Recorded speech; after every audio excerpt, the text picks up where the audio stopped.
Welcome, Sagittarius. How are you? I'm bringing you a general reading for the collective of Sagittarius, Sun and Rising. Not date or time specific, but we are in the run-up to the full moon in Scorpio, which I believe it's around 11 p.m., 11:30 p.m. Eastern Standard Time on Monday the 26th, which means for many of you it will be the 27th, depending on your location, so double check that.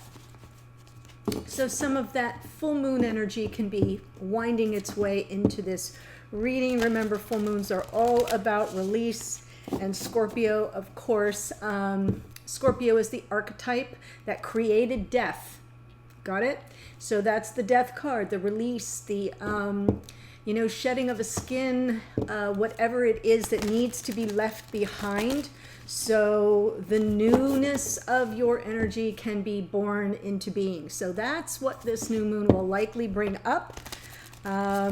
So the way that I want to describe it for you, Sagittarius, is that this is the full moon that kind of rules all other full moons. In other words, it's the granddaddy of that sort of full moon release. Super powerful. Got it? Also, this reading may not resonate with everyone. That's okay. Take what speaks to you, leave the rest, and you can always be watching, looking for the reading that aligns with your rising sign if you're here as a Sag Sun, vice versa, or be a cross watcher and check out the Sun or Rising readings for your divine counterpart. If you're new, welcome. I hope if you enjoy the reading that you will join us by subscribing, and for those who are returning and subscribed already, thank you, thank you. Please check out the memberships. Many of you have and are already in the memberships. There are two different levels. There's a link below in the description box. Click on it, or you can click the join button on the channel, and there's like a little 5-minute video introduction and then a little bit about each level. There are two, and what's included. So we'd love to have you check it out. Ask me any questions. All right, so I am pulling from Goddess Power Oracle for the Sagittarians Rising. Let's see what Goddess Power Oracle wants to come through for Sagittarius Sun or Rising.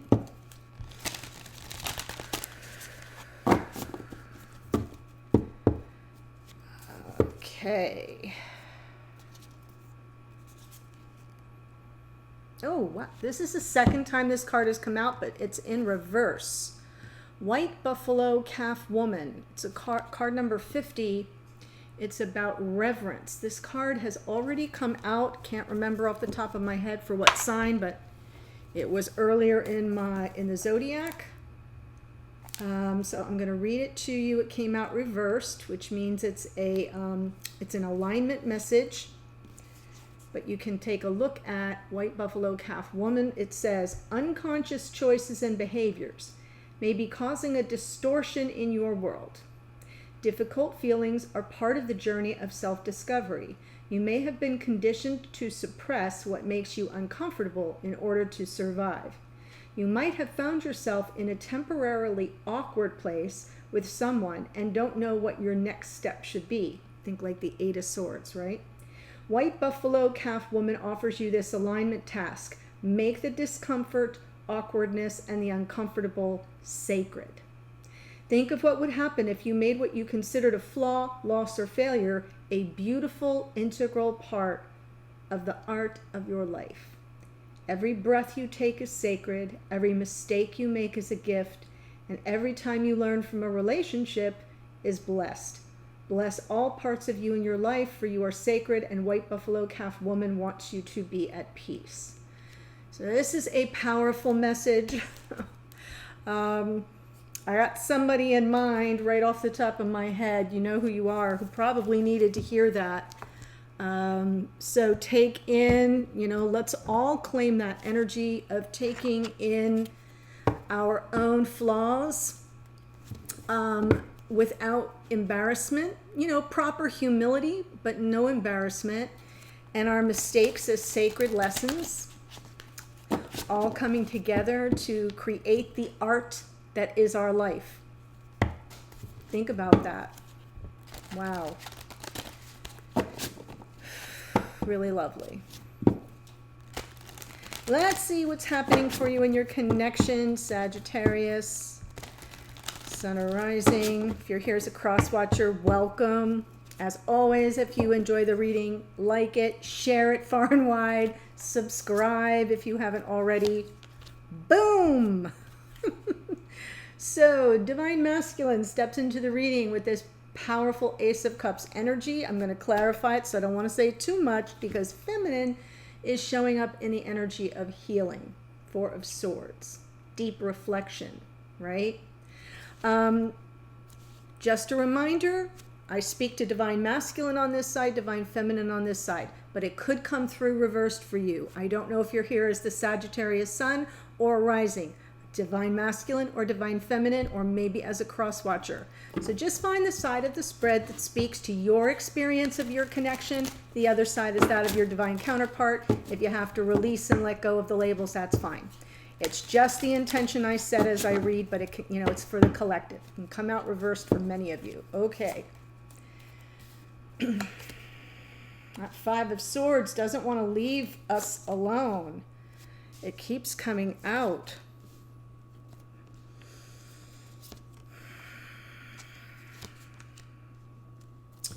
Very interesting.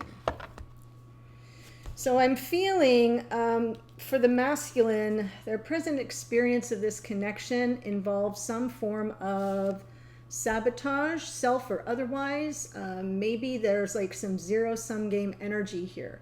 The Five of Swords is often about an unfair fight, where the deck is stacked against a person. Got it? Like there's no way you can win. It's not even close. And there's that zero-sum game energy of, if I don't win, then everybody's going to lose, if you get my drift. So this is that card of someone who's moving the pieces around the chessboard, so they always kind of come out the winner. They'll do anything and say anything to get their way and to be right. So it's not the greatest energy. Now, reversed, it's passing up those kinds of experiences. It's not taking advantage of someone in a situation where there may not be a level playing field. It's bypassing gossip. Got it? It's not being all gaslighty. So we do have reversed energy, but lately this card has been coming through as almost like self-sabotage, somebody who keeps tripping themselves up. In the past for the masculine, Three of Pentacles, that co-creative energy, trying to build on something that's already there, great, but come together and take it to the next level. And in the future, we see the Fool, which is, generally speaking, a calculated risk. Taking the calculated risk and a leap of faith in the situation. Feminine in the past, Six of Wands. Some desire to kind of come through a situation with a win-win outcome, which would lead to a sense of victory for all parties involved.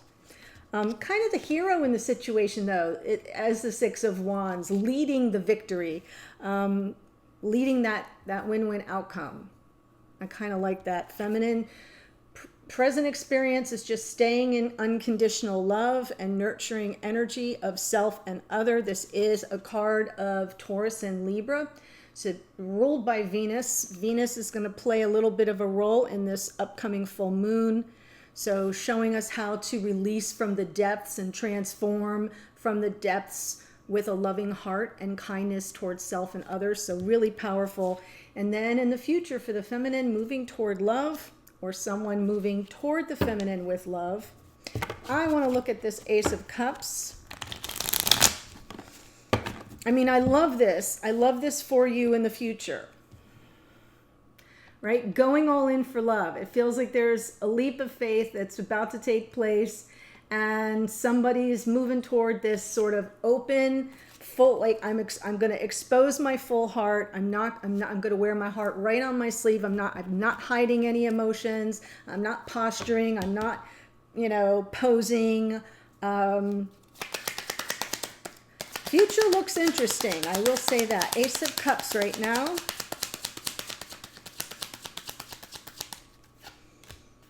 Justice. My goodness. Ace of Cups and Justice and the Sun.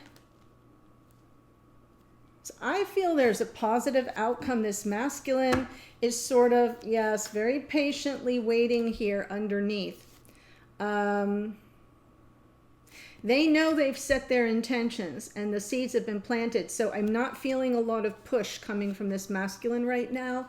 Ace of Cups, this divine gift of love, could be coming in after some formalized ending of another situation. That is possible. The Justice card rules legal matters. And then we have the Sun. So now there's this happiness and joy, this ability to receive the love that's being offered. Maybe integrating lessons around that as well, but they're being very patient. So there's no real push. 3 of Pentacles.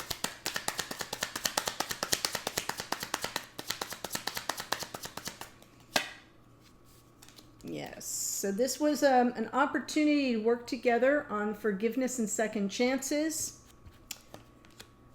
And there's that Knight of Cups again. So definitely something was being worked on here in the past, or at least it was desirable to work on it in the past, to move towards something where there's forgiveness, second chances, it's a crossroads, and that bearing of one's emotions entered into the picture in the past.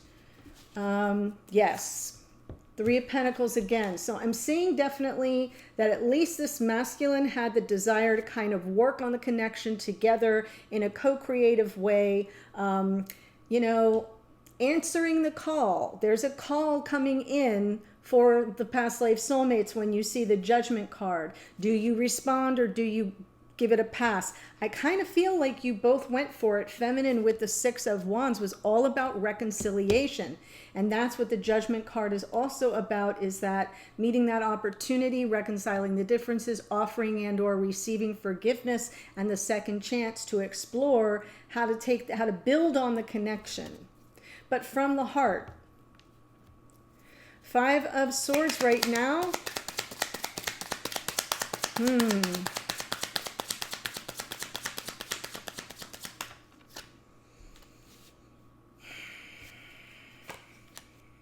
All right.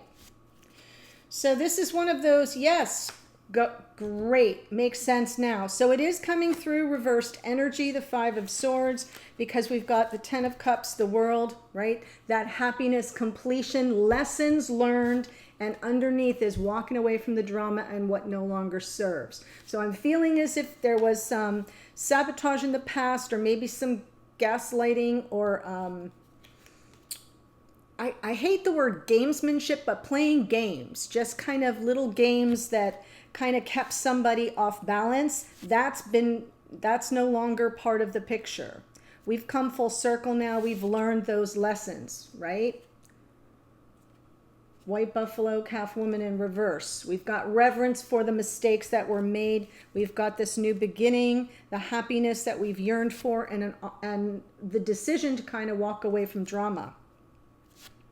No more drama, just happiness. I feel the drama was in the 5 of Swords. No more. The Fool.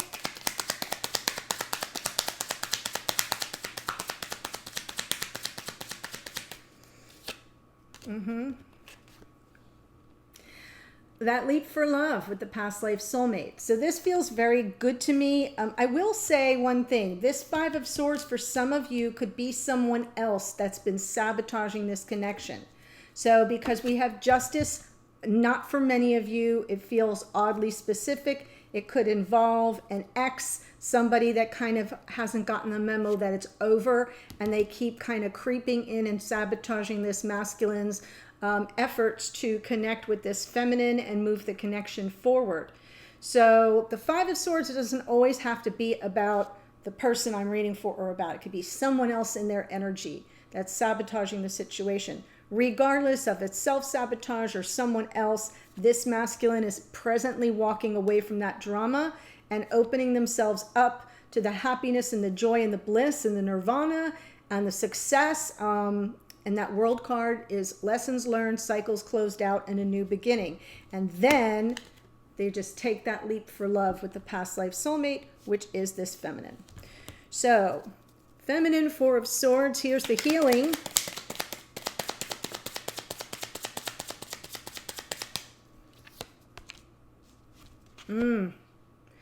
Page of Pentacles, learning something new perhaps here.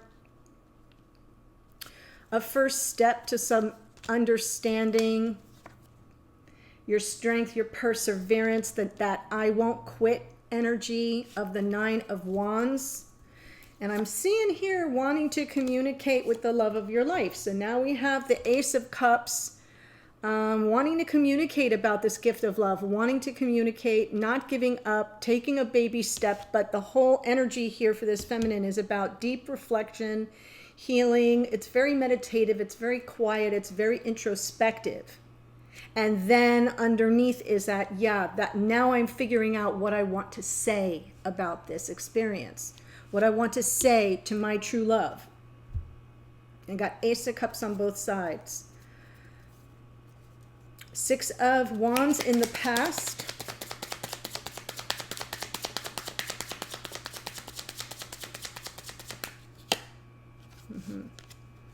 All the unconditional love of this divine feminine coming through. So it was more important to this feminine in the past to not kind of be the victor as much as to express unconditional love in a way that helps both parties feel like they've come through this situation successfully in a way that both of them can live with. That's the win-win part. So I do feel it was a little less about, now that I see this card, a little less about being victorious, a little bit more about sharing the wealth of the outcome. You know, making concessions, reconciling differences. I don't have to be right about everything. I'm coming from unconditional love. I can hold space for the other, for their mistakes, right? For my mistakes. So I'm really feeling this energy coming through here for the feminine right now, still in this unconditional love. There's something very creative that's coming through from this feminine, creative exploration of themselves, of their own growth. The Empress is about nurturance and creativity and creation and growth. So I'm feeling like there's a lot of attention to that right now.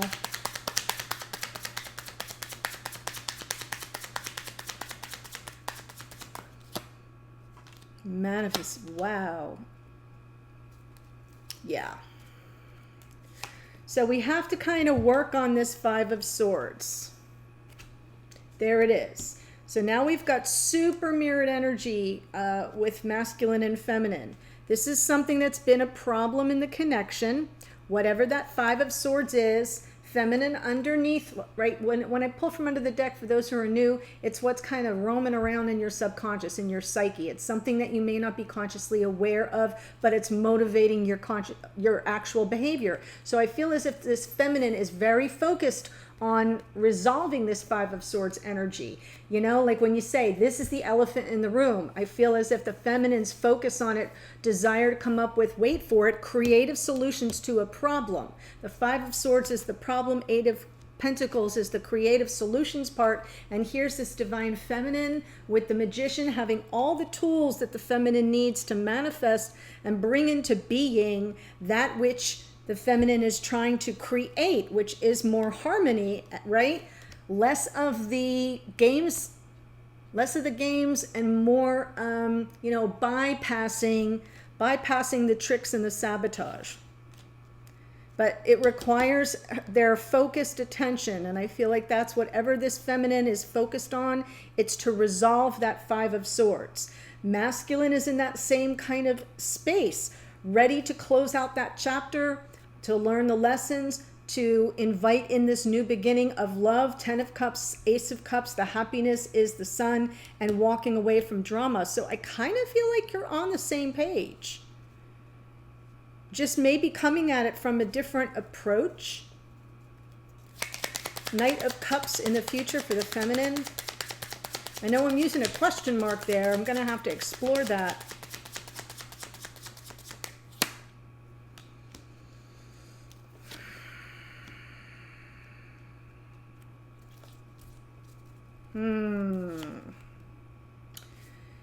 Seven of Wands, Four of Cups. So underneath there's this feminine. Seven of Wands and the Four of Cups. There's some emotional detachment and defensive resistance in these two cards. So somebody's giving off that, like, I'm keeping you at arm's length in effort to kind of protect myself. So what's that about? Well, we've got the Knight of Cups with the Five of Pentacles. So this is a feminine who's feeling very much left out in the cold, who's kind of feeling as if they were devalued on some level. It's hard to move toward love. It's hard to receive love moving toward you if you feel forsaken, if you feel that you were devalued in some way. I've got the little Page of Swords next, which is like, I just need to hear it. I need to hear the truth. What's the truth of this situation? What was that all about? And unless and until I kind of get it, you know, that moment that you hear someone speak truth into existence, then it clears everything up. In the meantime, you're defensive. You're like, talk to the hand. You're keeping somebody at emotional distance here, feminine, as a measure of self-protection. But I think there's more hinging on that little Page of Swords than meets the eye. Let's explore that in the extended. If this is speaking to you, Sag, the link to the extended is in the first or second sentence below. I'm going to be there in a second, and what I'm going to do is pull one card to kind of sum up everything here. What do you need to focus on? Where do you need to put your attention? And then the second card will be a block, a challenge, or perhaps even a dynamic between the two of you around that issue. And the third card will be what you can do about the block or the challenge, or what you can expect to come of the whole situation, and I'll clarify all that. A message from this amazing divine masculine to this beautiful divine feminine, and vice versa. So what are you communicating to each other at 5D? Maybe there's a message you're trying to deliver. One card for you, Sag, from your higher self, spirit, or the universe. I like to think of that as your spiritual team's opportunity to weigh in on the spread and guide you, provide insight, maybe a warning, something to be on the lookout for. And then the last card, what can you expect going forward? What might be on the path? And if timing's a factor, it would show up there. So we'll take a look at all of that. So the link's below. I'll see you there in a second. Otherwise, have a great day, and I'll see you in a future reading. Take care, Sag. Bye.